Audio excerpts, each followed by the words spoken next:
Бесплатно високо образование за најдобрите, промена на концептот и намалување на студентските програми како што е пракса во регионот.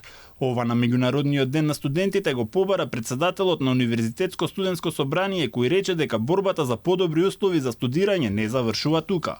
За нас како студенти најважен е квалитетот во високото образование, намалување на огромниот број на студиски програми, промена во концептот на студиските програми затоа што се соочуваме со недостаток на практични вештини, се соочуваме со голем број на универзитети, а секоја година нашите универзитети паѓаат на листите на ренгираните листи. Студентското собрание до Министерството за економија испратија предлог, така наречениот ваучер систем со кој ќе се допринесе по дипломирањето младите да можат да изградат кариера во Македонија. Поднесовме мерка, нашите млади создаваат дома до Министерството за економија со кое што се предвидува ваучер систем за задржување на младите во земјата, по дипломирањето да отворат сопствен бизнис, да го продолжат образованието на постдипломски студии, на докторски студии или пак да основаат стартап. Мора да забележиме дека соработката помеѓу студентите и институциите е зголемена, што е за поздравување и мислам дека треба уште повеќе да се работи на тоа поле.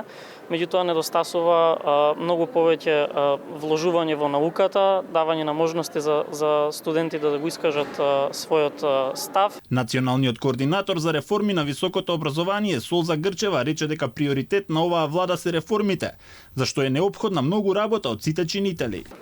Се стремиме кон квалитетно високо образование против одливот на мозоци, да ги заостриме критериумите за тоа кој може да биде професор кај нас, кој не би требало и не би смело да биде, да го намалиме бројот на студиски програми. На Светскиот ден на студентите на Правниот факултет во Скопје се одржа саем на студентски и младински организации, а студентите зборуваа за студентското организирање, меѓународната и регионалната соработка.